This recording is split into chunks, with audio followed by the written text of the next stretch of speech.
right. Well, so I'm Brianna. Nice to meet you face to face. Nice to meet you. Thanks for doing this with us. Mm-hmm. So just to run through that is pretty straightforward. I just give a little introduction about Nurse Tech and then introduce you. We'll run through the questions that Gabby sent over. At the end, we always welcome you to, if you have anything you want to, or a topic that we didn't cover that you wanted to discuss, like the floor is yours. Okay. And some of these run like question by question, very point to the point. Others like take a very winding, twisting path. So there's no right or wrong. Wherever the conversation leads us is great with us. So okay. And then how does this get put out? Like, is it a video form? Is it snippets? Yeah, we kind of divvy it up into a number of different platforms. So there'll be a transcription made and that will be featured. You'll be like our magazine cover for that week. It's sort of, I know, it's very fancy. It sounds very fancy. Yeah. I really should have maybe done something different. No, it's great. We've had like all walks of life. So we'll have that done. And that's just like a full transcript, minus, I was just telling Gabby, like all the likes and and ums edited out. And then they'll also take little clips of maybe like one question and one answer, and those will be on TikTok or Instagram, like little short snippets. And then the full actual video of this will be on YouTube. And Gabby was just telling me we've gotten a new editor kind of on board now, so that the edited versions of the videos are coming up in like 3 to 4 weeks right now, the turnover time. So, okay. But you may see little bursts of this come out, and Gabby will keep you on the loop on that. So, okay. If you want to like repost through your own websites and stuff. Sure. Yeah. Well, we can get started. Let me just pull up my little handy dandy notes here. And if you see me looking down, so I have young children, so I don't sleep a lot. So my memory is not great. So I have to make little notes as I go. Otherwise, it's like in one ear the other. So if you see me looking around, I'm still. No worries. You do you. All right. I know you're doing the best you can, Brianna, right now. So if you hear like crying or screaming in the background, there is an adult present, so everybody's okay. You might hear crying and screaming in my background, but we're all adults, and we just do that. Everybody's entitled. We keep it real around here. Okay. All right. Well, I will get us started here. Hi, everybody, and welcome to Nurse Tech. We are interviewing Dawn Jones today. Dawn has done a ton of work with nursing support, I guess would be the most umbrella term I can think of. We're going to get into all of what Dawn does now in detail and how she got there with health coaching and wellness coaching for nurses specifically. And oh shoot, let me start over. Sorry. I was reading something and I forgot to introduce Nurse Tech. Excuse me. I want to know about Nurse Tech. Take two. Hi, everybody. It's Brianna here from Nurse Tech. We are bringing you a virtual community of nurses built by nurses, where we share resources and guides, humor, camaraderie, sob stories, whatever is top of mind at the moment. And we are doing an interview series and joined by Dawn Jones. Dawn is a health and wellness coach. Is that how you would describe yourself now, Dawn? I'm a holistic nurse coach. Holistic nurse coach who has an extensive clinical bedside background with pediatrics, dialysis, transplant team coordinator. That was your most recent position, right? Right. Okay. And yeah, currently I just was looking through your background and I love the name of your website, which is What the Actual Health, WTA Health, right? .com. Correct. We're going to talk a lot about that as well. I was like, that is so genius. I love that so much.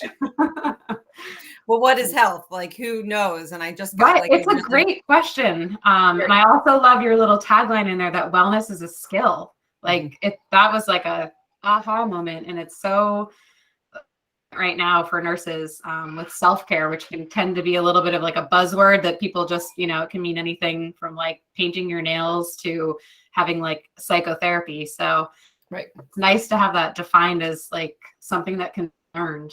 I love that. So let's start at the beginning. Tell us how you just got your general start in nursing. So I went to Bloomsburg University in Pennsylvania, straight out of high school. My mom had a little book for me that she would write down my friends and my classes throughout all my years. And in first grade, it was a "What do you want to be when you grow up" tagline. And I wrote I apparently said a mom and a nurse. Aww. And I really feel like nursing is not a job that we do. It's a thing that we are. And apparently I knew that at 6 years old that I was going to be a nurse. There are no nurses in my family. But I feel like as I've gone through my wellness journey, I've really tapped into my spiritual wellness. And we're not talking about spiritual dogma, which is religion. We're talking about our soul's mission. And I think I was allowed to see at a very young age that my soul's mission was going to be to care for people. Yeah, that is a beautiful way to put that. I love that. And it comes from, this breakdown that happened to me that really I thought was happening to me, but it was really happening for me. So it could happen through me to help others to see that, we can't be afraid of the breakdown. The breakdown is where the magic happens. We all see it at different levels, but if we don't recognize the mental, emotional, spiritual, financial disease that we have, then we're not able to connect the dots. And then we wind up with the physical manifestation of disease that we probably could have addressed along the way. 80% of chronic illness can be reversed through lifestyle change. And it's actually very easy. But it's not it's simple, but not easy. Let's say it that way. And so coaching for me bridged that gap between where nurses are now and what I knew 26 years ago when I graduated from nursing school was that this is not sustainable. But again, it's not a job, it's who I am. So, every time that I feel like I've had too much, I get into this existential crisis. So I wound up working in the 1995 when I graduated. There were no nursing jobs available in hospitals. So there was a huge influx of nurses. So I worked in a nursing home, and they immediately, because I had my BSN at 22 years old, they immediately wanted to make me the nurse manager of the nursing home. Which I was absolutely not qualified to do. And it's one of the major issues organizationally for nursing is that we feel like we just move senior nurses into these positions, but these leadership positions require a lot more than just seniority in the nursing role. And I think that's a lot of the disconnect that's happening right now with nursing as well. So we lived in Philadelphia. My husband and I met at Bloomsburg. I went to Barnes and Noble, got a newspaper. My husband lived in Utah for a little bit, looked through the newspaper at the Salt Lake Tribune and found a NICU position in the University of Utah Hospital. Applied over the phone, got accepted, and my husband and I moved to Utah, lived there for 8 years where I worked in the NICU the entire time. And it was the love of my life. To talk about being inspired by, less than 1 pound humans. Because their resilience is like nothing you have ever seen. We have a couple NICU grads in our family. So the nurses there are like angels on earth, really. But the coolest thing that I realized, and I know a lot of our population is female, but a lot's male too. But what I never knew is that if you had a male preemie and a female preemie with the same issue, that female preemie will likely survive and the male preemie might die. And that just talks about how badass women are. That's what the nurses felt on our. It just goes to tell you that, we are the superior race. It was proved to be very early in my nursing career. So, we're just going to call it. But, So then we wound up coming back to Pennsylvania after my mother-in-law sadly passed away. And we wanted to get a good, back in Utah, they don't have the best college education moving on from high school. And my kids were getting into school age, and we both went to really strong high schools out here, wound up back here, worked in the NICU at the University of Pennsylvania for 5 years. And then I was working straight nights for probably 16 years. Wow. A long time. Yeah. So it was time for me to find a job that maybe carried some day shift. Plus, I also had a situation which is very parallel to what's going on right now in the world, is that I was pregnant with my second child. I got the flu shot and I got very sick. And I realized that the flu shot wasn't going to work for me. Okay. Subsequently, I didn't get the flu shot. I was told to wear a mask at work. One of the babies got the flu when swine flu started to be a problem. Yep. I was sick, but we both had different flus. But the hospital said, we're not dealing with this tomfoolery. Either you get immunized or you will no longer work here. And I chose to leave. Yeah.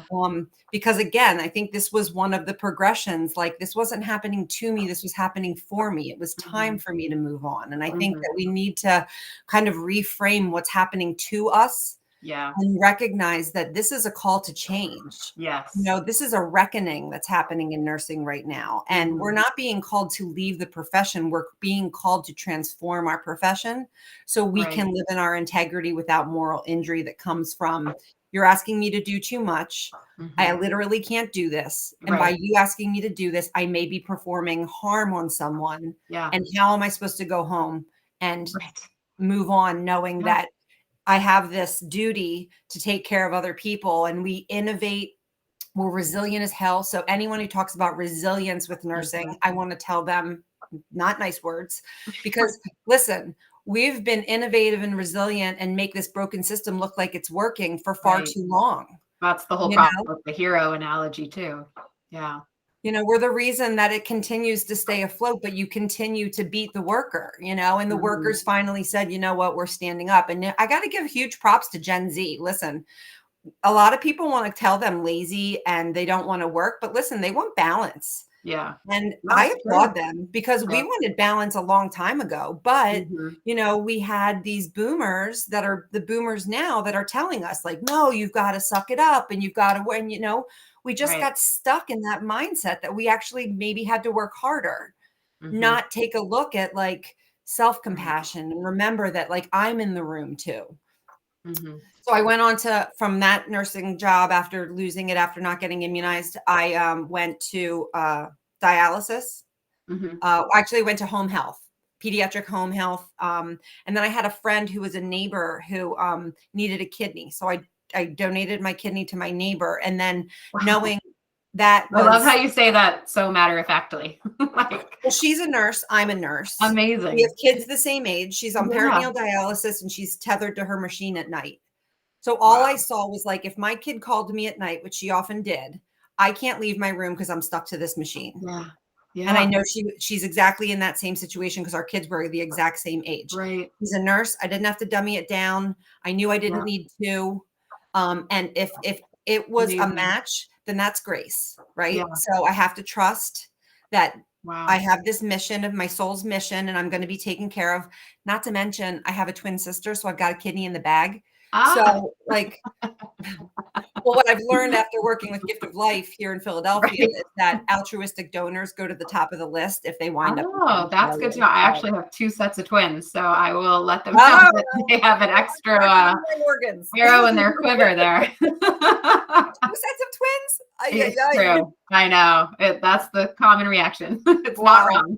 Wow. You're blessed. It is such a blessing. No, it's fun. It's a zoo, but it's a fun zoo. Continue. So I went on to dialysis. After the donation, I went on to see how I could help others that were struggling with kidney disease. What a epidemic it is, and it really has to do with a lot of lifestyle design change that could help these people before they got to the point. Right. So I wound up there, and then moved on to go on to organ transplant to help in a different way. It's not a nursing position. It's a organ transplant coordinator position. But the amount of time that we got to spend with the families who had just acutely lost a loved one before we went on to organ donation, there was a disconnect there for me. I wasn't able to hold space for the people because once we got a yes, and it was a very heartfelt yes, it was a legacy for their family, and we were able to really let them know, but they also knew that the clock was ticking. And I always kind of felt a disconnect there. And then March of 2020, I got COVID and wound up really sick. Everyone in my family got COVID. And here in the Philadelphia area, it was really, really bad. Our doctors were calling us and asking us to stick out our tongues. And if our tongues weren't blue, then we weren't permitted to go to the hospital yet. My husband was very air hungry and a little bit delirious at times. But I was taking care of everyone else as a good nurse and not thinking about my own health, and walking around the house, making sure everyone was breathing all night long, and wound up the one who wound up having to go to the hospital, heart rate 170, having a really hard time. So my 15-year-old daughter, who didn't drive yet, helped my husband drive me to the hospital because he was air hungry. So it was really just a mess. But the most unfortunate was I was so disempowered by my healthcare provider, because she told me, and this is so typical of doctors and nurses, they respect us a lot, but she said, you need to go back to work because they need you out there. They need nurses. And I was like, working to drop. She got in my head because they know they can work us like that. And I said, maybe I need to get back out there.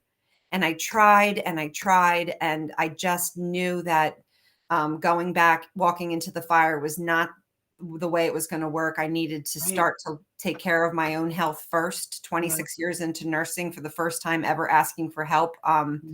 She told me that finally I told her that wasn't going to happen, and that I was dealing with some mental illness. She told me I was faking. And I actually was denied a short-term disability after having COVID because my doctor refused to stand up for me related to my mental health. So subsequently, I wound up in an intensive outpatient therapy for what was diagnosed as PTSD.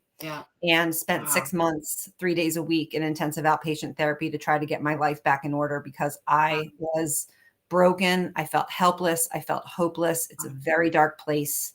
You wonder if you're actually, if this is the way it's going to be, is it worth living or dying? And I don't mean, I wasn't going to commit suicide, but I can imagine what's going on right now. I've talked to several nurses who have survived suicide attempts in this time. Because we're not encouraged to seek well-care, mental well-care. So you can be physically ill or physically well, but you can't be mentally well and mentally ill. And that's the paradox, because you can be both.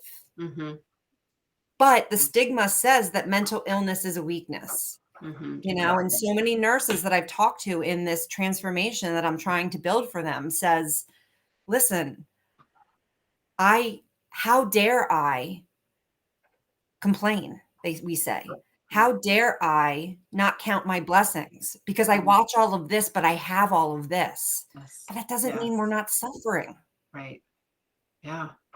So to a fault, nurses will put everyone else first until we wind up eating like crap. I literally was thinking the other day, I want to ask every professional that I know, would you be willing to sit at your desk for 12 hours with no meal and no bathroom break 3 days a week? And continue to go back week after week after week before you would stand up and say, you know what, this is BS. I'm not doing this anymore. But we have done it for 100 years. And oh, by the way, your job pressures include a list of tasks that you're never going to possibly come close to finishing. And there's going to be very angry people peering at you all day, wondering why you can't be better. But thank God for nurses, right? We empower each other. We speak to each other in a way that says, this sucks. What do you need? You know, you have to really understand how much we care about everybody. But honestly, number one, I don't know about you, but I showed up for my colleagues. I showed up at work so my colleagues weren't screwed on their shift. I picked up extra shifts because my nurse colleagues needed me. The patients came second. That was just the job. happens to so many when they're like, oh, we just had a call out. Can you stay? Like, and you're not, I mean, you are thinking of the patients, but you're thinking of your coworkers because you know them and care about them and have relationships with them. And you'd want them to do the same if it was you being left behind, you know, short 1, 2, 3 nurses. It's a major problem. And I can feel the beginning of like a wave, just in conversations I'm having with nurses and nurse leaders, especially. But also from our community of nurses and like the conversations that are happening there, it's a wave that's building and it's exciting and it's such a long time. And I'm like, oh, I hope people are ready. Well, you know, and here's the thing, let's be real. People are going to die. Yeah. You know, but the caring that people are getting right now is not authentic, vulnerable nursing care. Yeah. Nursing care says, I can care for you because I know how to care for me. Right. And as I'm giving compassion to you, I'm not giving compassion to myself. We forget we're in the room. Yeah. And that's the major disconnect. Like this lack of self-compassion for ourselves. Right. It's this infinity symbol that says, I'm going to give to you and then I'm going to give to me. And what giving to me looks like says, I'm suffering right now. And I just want to say it to myself, like, this is suffering. Right. You know, but in common humanity, just like nurses deal with at all times, in common humanity, there's a lot of people that are suffering right now. And, you know, my colleagues are likely suffering too. How would I talk to my colleague in this moment to let her know that she can keep doing it? So these are the words I have to say to myself. Dawn, you're doing a good job. You're doing the best that you can. Going faster is not necessarily what's going to do the best for this patient, because in my soul's contract, I was gifted intuition, which most nurses are. Why in an ICU do I know that patient's about to code? All his vital signs look fine. Yeah.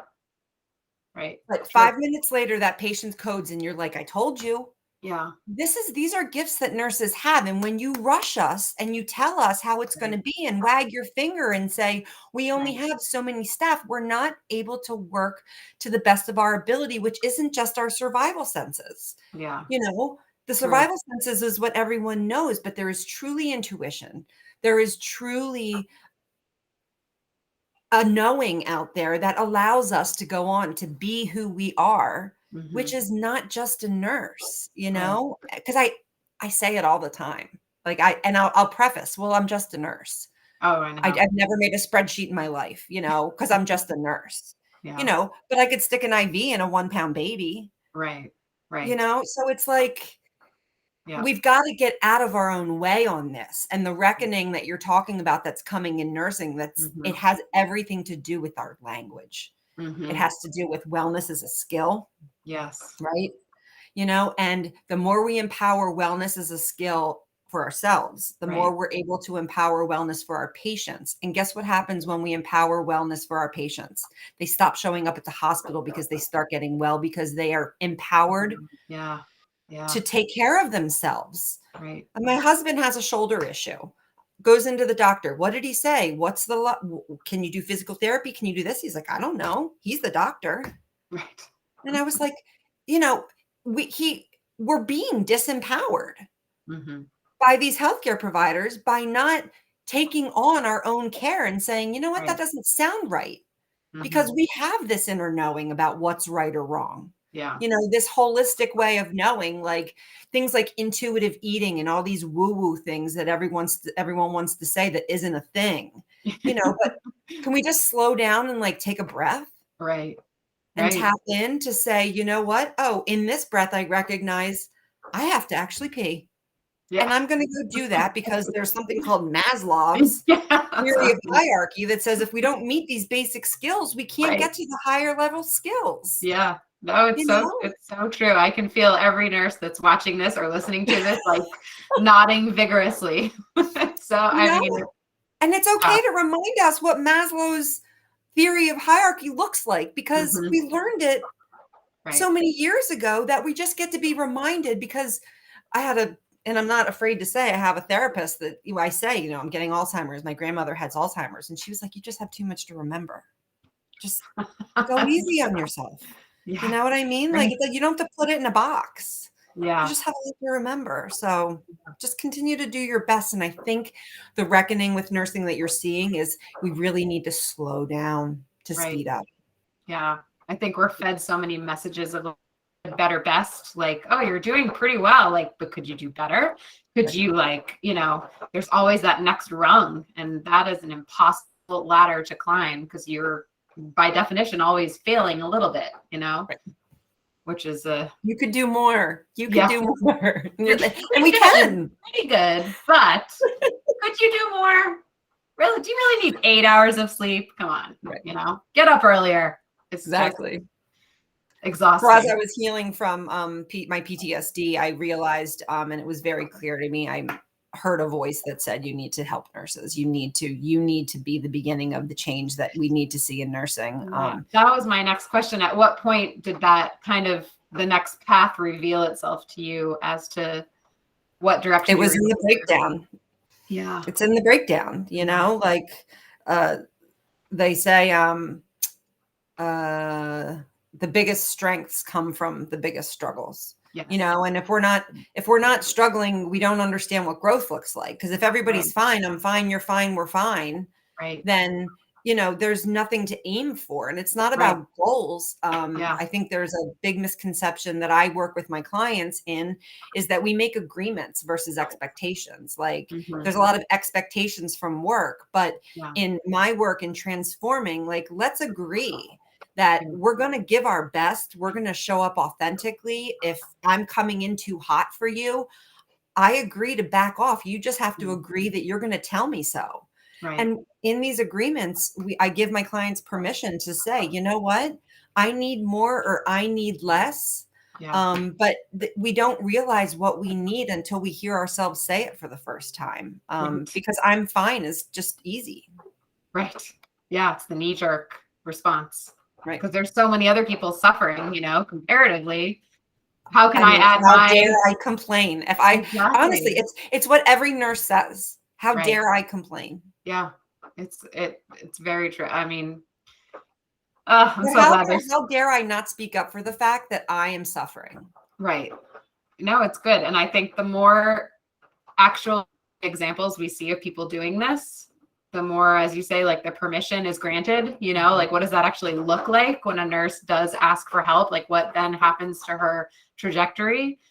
I think people will connect the dots there. Be like, could I also? But I think if you're working beside a nurse who's lit up from the inside because they feel seen, heard, and empowered, then you can't help but notice something's different. Right. Something's different. And I'm gonna, and the light draws light, and as nurses, we all have that light. We wouldn't be able to be these caregivers if we didn't have that light. Right. We just pile on so many other things that it's just a little bit of a dim light. And once we start to uncover, to remember that we are in the room and we deserve as much as everyone else that we give to deserves. And it's not just about nursing. It's about home. It's about, all of these areas of health, mental, emotional, physical, community, financial, like we need to get paid, we need to earn a living. That is a great segue. As I heard on a podcast the other day, I'm not a mall cop, but here's my segue. I died laughing at that for like 20 minutes. Tell us, I think so many people, it's intriguing when you see all the different avenues you can take as a nurse when you're like, I need a break from the bedside. Like what are other nurses out there doing? Now you actually became a certified nursing coach. How do nurses do that? What advice do you have for nurses that are maybe interested in the same field? So nurse coaching is pretty new, but it's not incredibly new. Nurse coaching, and a lot of people think that it's you coach nurses, but what a nurse coach is we use our standards of practice of nursing, assessment, diagnosis, evaluation. We use all of those standards, but we use them. The beauty of nurse coaching is that we are able to show up as a nurse with a little bit of cred. Yeah. Because we're the most trusted profession. Right. But we learn the ability to hold space. So in nurse coaching, we really hold space for our clients. I don't have the answers for my clients. My clients have the answers for themselves. Yeah. And I'm able to use the skills that I have to coach that gap between you think you don't know the answer, and I can help you find the answer with powerful questions. Yeah. But I also help with more holistic treatments like meditation, mindfulness. I do a lot with self-compassion. And I do a lot of the inner work that comes from, the ability to get quiet. And once we start to cultivate that inner landscape, then we have a chance to look outside of us and say, here's what I'm willing to do and not willing to do, because as I cultivate these skills, I find that I have a voice to say, I'm actually feeling better after I do this. Yeah. Right. But I know that going back to that is not serving me anymore. Right. Right. So there are a lot of schools for coaching. Okay. I think it's really, really important to do your research. Yeah. The American Holistic Nurses Association, and American Holistic Nurses Credentialing Corps only accepts you to sit for the Holistic Nurse Coach Board certification if you use a credentialed entity that they already have listed. So it takes a little bit of research. But I mean, anybody could really be a coach these days. You can just say you're a coach, and you don't really have to have any skills. Right. The beauty of nurse coaching when I went through the program was that the program is set up that we're basically coached, and that's how we learn, which I always loved, because I learned in school, but I learned best out in the field. So as I was being coached through the curriculum, I was learning so much about myself that I knew that this was the way that it was going to go for me to be able to, especially where I'd come from that really dark place, and recognizing that I had suffered for a really long time. Yes. And I really didn't need to. Yeah. So I think the fear for me was that we were going to get really great nurses whose soul's mission is to come into nursing, and they're going to see the hot mess that nursing is right now, and they're going to pull away. And I don't think that's our calling. Right. I think our calling is to really just kind of, for me, it's more of an idea of insight, intuition, and the first two letters in those words are in. Yeah. Right. Yeah. So we've got to go in to figure out, like, where is our sight coming from? Like, it's not this, and it's not like these, like everyone's saying, like, well, how does this feel to me? And again, for nurses, it's very woo-woo. We'll be happy to tell you that's not going to be, that's not happening.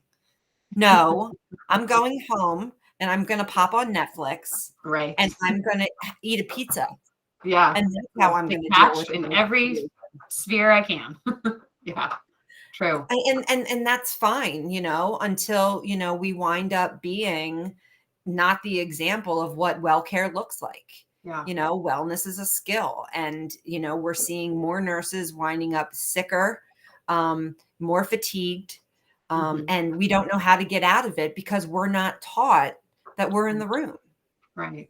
Well, I think all of our forms of relaxation or rest is forms of detachment, like TV or eating, or even if you go on a trip, like I just want to be on a deserted island with no one talking to me, but those are not restorative. Restorative is energizing, and you can't energize while you're detaching. It's just, unless you're in like a deep sleep, maybe I'll give you that, but you can't sleep for your whole We're numb at work. We're numb out of work. We're just numb, and that's not the gift of being of who we are, not the job we do. We're also super strong. We've got a ton of stamina. Our bladders could hold 1 billion liters. Like, we have these other gifts that we're not willing to look at. And never thought of the bladder as a gift, but that's true. I mean, like I don't know how else to say that, like, nurses are badass, and everyone knows a nurse. Like almost everyone's got a nurse in their family. And we watch each other just slowly deteriorate because like that's what nurses do. Like nurses are so awesome that they like will give it all like to a fault. And I never see my mom. And during COVID, people aren't even coming home to their families because they feel committed to the job. Like it really is noble. You know, we are a noble profession, but to what end? Right. That's how we got here. Yeah. We've lived a series of like 2 more weeks. It's got to be ending soon. 2 more weeks. And now it's like, oh shit, you know? Yep. So I love that there's people out there like you. Tell us about whattheactualhealth.com. I mean, I when I was sick, I didn't know, like I had so much going on physically, but it really wasn't, it was what lack of sleep was doing to me. Like I really felt like I was going crazy. I can very much relate to that right now. Yeah. And I didn't know the things that the pills that kept giving me more pills and, you know, and I was okay with it at the time because I just wanted to feel better because I was incapacitated to the point where I couldn't help them. And I couldn't get back out to help my nurse fellows. And it just like, it kept, and I wasn't getting financial security because I was very insecure financially because I'd had a doctor who wouldn't back me up and my job is saying, when are you coming back? We need you. And all of this, I had no idea that I had to really just shut it down. Yeah. Because you really contracted COVID at the beginning of the pandemic when like really we knew nothing. You know, we didn't know about long haulers and we didn't know about all the various mental symptoms that are very real for a ton of people, you know? So, I mean, it's sad that your physician wouldn't take your experience at face value, you know, just based on your relationship with her to begin with. But sitting here from a year later, looking back, it's like, oh, it just feels especially heartbreaking to hear that. You know, there's a nurse who I spoke to recently that had tried to commit suicide in 2021 and she was unsuccessful and she's seeing it as a little bit of a gift until she found out that the board of nursing in the state that she works in is no longer going to ever allow her to have a license again. Really? Because of her mental health issues. And it's like, wow, how did she get there? Yeah. And how can we support nurses? That's just.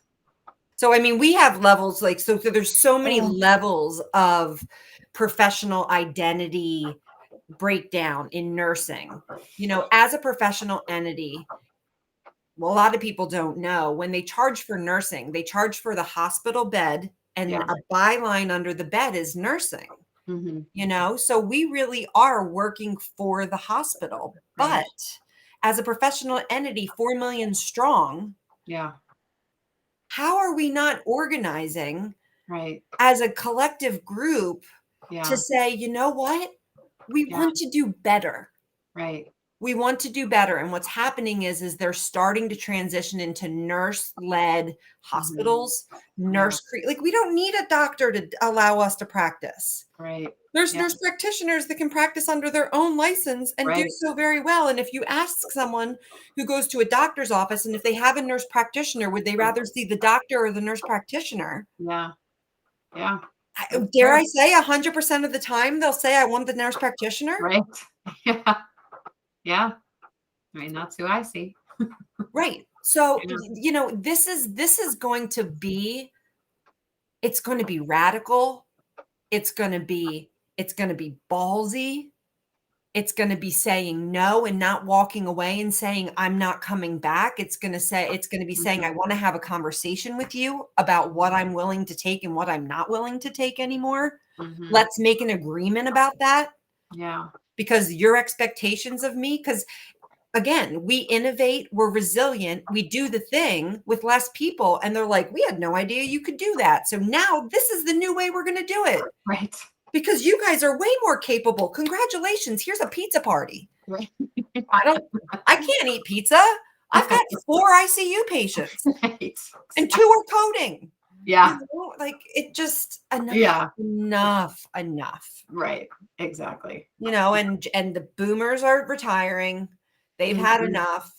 You know, the up and comers want work-life balance. So the millennials and Gen Z, you know, they're going to be the ones that are going to say, you know what, this transformation is something that we've, you know, we're willing to possibly walk away from this profession because of. Yeah. You know, and I think that part of this has to start at the nursing school level. Yes. I think training self-compassion and mindfulness is really important. I just did a mindful self-compassion course for healthcare providers through the Mindful Self-Compassion Institute. I don't know if you know Kristen Neff and Chris Gremmer. No. So they're out of Stanford, and she's well known. Kristen Neff is well known for her mindful self-compassion training, and they have a whole thing for healthcare providers to help us to be able to recognize where we need self-compassion for ourselves. And the exercise was very simple. Think of a time when you screwed up and write down the words that you would say to yourself. Be honest. Think of a time that your friend screwed up. Write down all the words that you said to them at the time. Why? Right. Yeah. Why? It's not motivational. The beat down is not motivational. You know, so we're doing it to ourselves. We're getting it from our managers and administrators. Yeah. You know, and now we're getting it from the general public to say, how dare you not get the shot? Because now you're going to let those patients die. Yeah. Right. And nurses are like, I get to make an informed decision. So with all of that, we're already beating ourselves down. So give us a break. I dare you to get me we're somewhere where I haven't already thought of. It's so true. So true. And that is, you're right. That's such a simple exercise that illustrates that point like perfectly. Yeah, absolutely. Enough's enough. Like, you know, we practice, and when I coach, I practice self-compassion to heal and engage the whole person. Yes. So I need to know. And when I'm talking to my clients, it's like, what does your mental wellness look like? What does your emotional wellness look like? Not your breakdown. But where are you practicing wellness? Because that's the red flag. If all of these areas of wellness are plates spinning on sticks, you have to touch all of them every once in a while. Right. And if you don't, one gets wobbly and you go over to that one. And then over here, you forget about this one. So now you're like, and now plates are falling and you're feeling out of control. When if we're taught just to touch some of these things every once in a while, have a good cry. You know, allow yourself to get quiet for 9 or 10 minutes. Insight Timer, one of my favorite apps ever. It's called Insight Timer, and it has music, it has binaural beats, it has, you know, 432 frequencies that tap into your heart chakra. It has guided meditations. Like we can keep it as simple as we want, or we can make it as complicated as we want. Right. You know, and it's not about like doing mindfulness correctly. It's about just sitting and recognizing that in that moment that you're safe. Yeah. You have everything that you need. Right. And that you're choosing to just sit there for a couple minutes to practice. Checking in with yourself and saying, what does this look like? And those smaller bits, you know, it's not about like getting into this blank space. Because I practice transcendental meditation. So we sit for 20 minutes. And the beauty of knowing when a thought comes up is that as we dive down into our subconscious, these thoughts are allowed to be released as we sit in meditation. So the thoughts are supposed to come up because now I'm allowing subconscious thoughts to go away. Right. You know, so it's a lot. There's so much. Watching your computer defragment. You know? Exactly. You know, and there's so much we can learn, and there's so much that, you know, nurses specifically know, like the vagal nerve that runs, you know, from the base of our skull down. If you do simple techniques like tip your head back, look at your eyes backwards, and then swallow a couple times, you improve your vagal tone. And continue to swallow until you either yawn or need to take a breath. And it just gives you a little bit of a sense of ease. Yeah. Yeah. There's these techniques that that if we're taught, we could easily pass on to someone else. Sorry, just landed on my roof. I think it was a tree branch, but we're all good. Like as long as it's not below me where the human beings are, we're good. Okay. Above me, it's a raccoon. Sorry. Good. I'm glad you're okay. You're on your own. Yeah, no, I'm like hanging on every word because this is on a level that most nurses don't get to when we talk about self-care. Like self-care is just such a flighty thing that people say to each other. That's almost like how are you? I'm fine. Like, are you practicing your self-care? Yes, great. But people don't know what the how and the why of that is. Or maybe they know the why, but they don't know the how. So those little things like you're saying are so helpful because they're really not hard to practice or to fit into a busy schedule, but you have to know what they are and how to do them correctly. So I challenge, self-care. I think for nurses, I think it would be important for us to kind of reframe it as self-esteem. Yeah. And when we esteem ourselves, we don't betray ourselves. Yes. Yeah. So when we say we're going to do something, we do it. Yeah. Well, if we say we're going to go for a walk, or we say we're going to lay down and take a nap after work, but everybody else comes before us and we don't take that nap, and then we show up at work. But you know what? I had to do that. Right. In those tiny moments of self-betrayal, we don't esteem ourselves. Right. So how can we trust that anyone else is going to show up for ourselves if we don't show up for ourselves? Yeah. Self-care as self-esteem. I think that's brilliant. That's brilliant. And it means it's the opposite of self-betrayal. Right. And I think when we sit down and let each other know it's okay that we've been doing this for so long. Yeah. But now that it's hard to unknow. Right. Exactly. It's like nurses who've held so many hands in dying. Like you can't unsee that. Right. So now we're drinking ourselves to sleep. Yes. And waking up with nightmares. Yeah. And we eventually are going to have to process that shit. Yeah. And if we don't allow ourselves to process it, it's going to come out in it's like I use the analogy of the Jack in the Box. Yes. So the Jack in the Box pops up, you get all scared. You're like, oh my God, close the lid. Right. The crank's still going. Yes. That Jack's going to pop up again. Right. We just need to stop closing the lid. Yeah. Yeah. We just need to stay for a second and say, like, this isn't going to kill me. And that's the beauty of having a coach to walk you through, because once you scratch the surface, you're really opening yourself up to some stuff that you may not expect. Right. But if you have a professional to walk you through it, then you're able to process it in a way in smaller chunks. Right. And then get some techniques to really help you that you can pass on to your family. I think putting ourselves in timeout is an incredible skill. Yeah. Think about what you've done. I'm going to put me in timeout. And that means I'm going to go to the downstairs bathroom. I'm going to lock the door. Mom, when are you coming out? I'm in timeout. Right. That's true.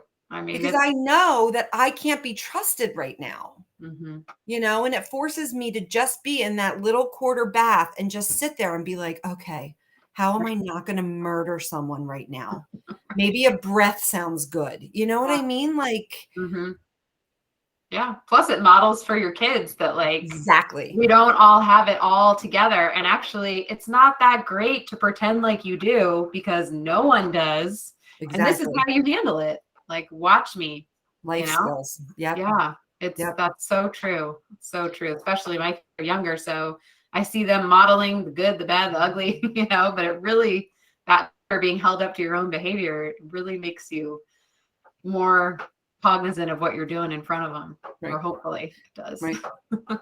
And I think as we mentor and precept younger nurses, can you imagine if an older, more experienced nurse who kind of has language to be able to walk someone through kind of some mental and emotional dis-ease could say, you know what, let's go over here and let's take a couple breaths. Yeah. Because this is going to serve you throughout your career. Yeah.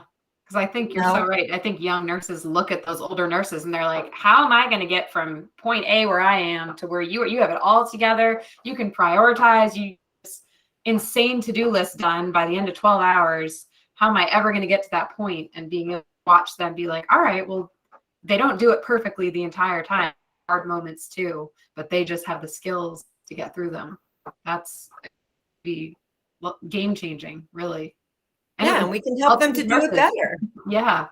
We can help them to do it better because we're learning from our mistakes, and, the mistakes, the options are right now that I need to resign. I need to figure out a new career path. I need to, just quit nursing altogether. But it's an existential crisis for a nurse. Yes. Right. Because it's not what we do. Right. It's who we are. Yeah. Exactly. And I was never going to be the one that was going to go get the master's and the APN and the DNP. And that just wasn't me. That just wasn't me. I think that's a lot of nurses too. And I think that's the path you're sort of pushed towards is, oh, you're burnt out, like go get your master's. It's like, so I'm going to be poor and like I'll be in debt and still stressed out about my life's trajectory. Yeah, it's right. No, I think there's a lot of nurses that need a change and want to change, but maybe it's not necessarily the external situation they're in, it's the internal situation they're in. I love that. I love that. Yeah. Well, we've answered almost every question just chatting, which sounds very casual. I feel like we're covering such great topics. I'm just piecing through my notes here. Specifically the COVID-19 pandemic. You've touched on briefly that you've helped to coach some nurses through difficulties they've had specifically to the pandemic. Can you speak a little bit more about that for nurses that are having a hard time, that are still in the midst of these like 8th, 9th, 10th waves that they're dealing with? Right. Most notably, I can remember a conversation that I had with a nurse that she said, the husband's now working from home. The kids are on and off at home because someone's got COVID or the school or whatever. And, now these like school boards are getting all fired up about masking and the kids are way confused and they're coming home like, energized in ways that it's like, what? I don't understand where this is coming from. And it's from the environment, this fear environment that we're living in out there. And she was a per diem nurse. She would work about 8 hours a week. Her last schedule, she worked 108 hours because she said, Dawn, I have nowhere to breathe. Wow.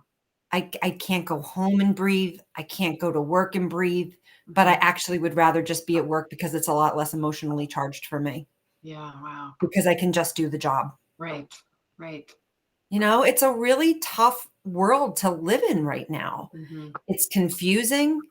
A lot of, these rights that people have, we do have a right to make an informed decision. And I think that the better that we can accept that we're all humans being in this life, and that what I've learned in my journey is that I'm not a human being waiting for a spiritual experience. I'm a spiritual being that's just waking up to my human experience right now.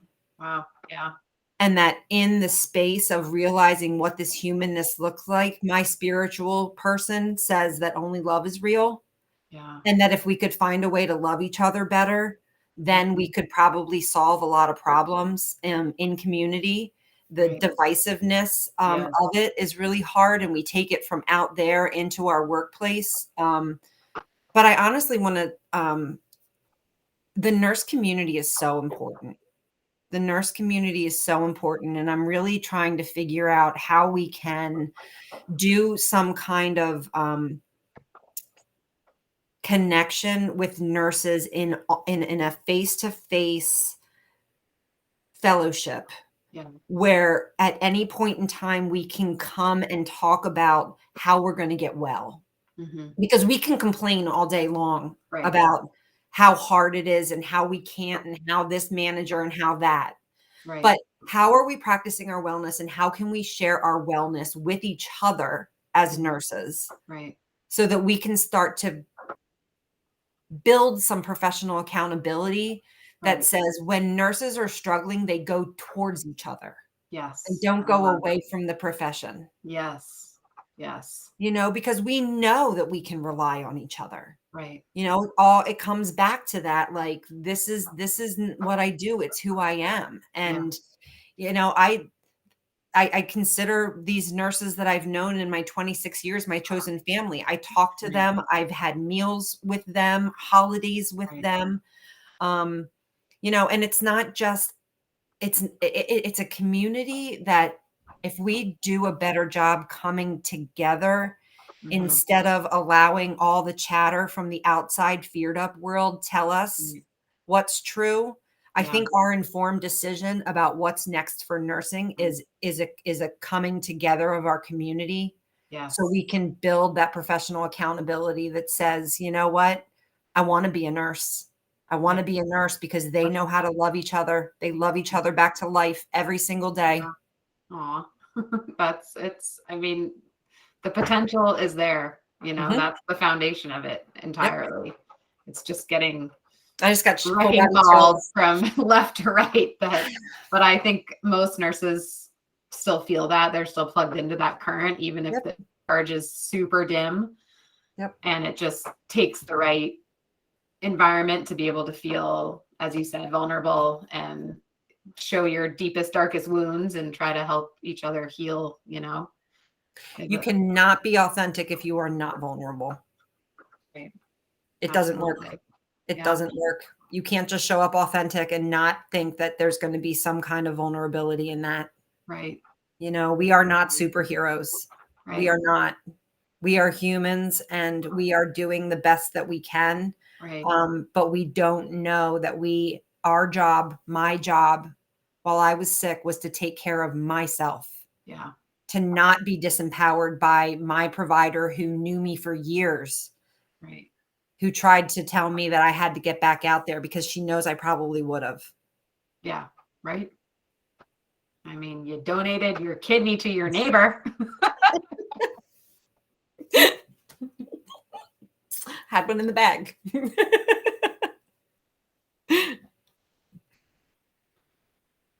Oh. You're frozen. Brianna.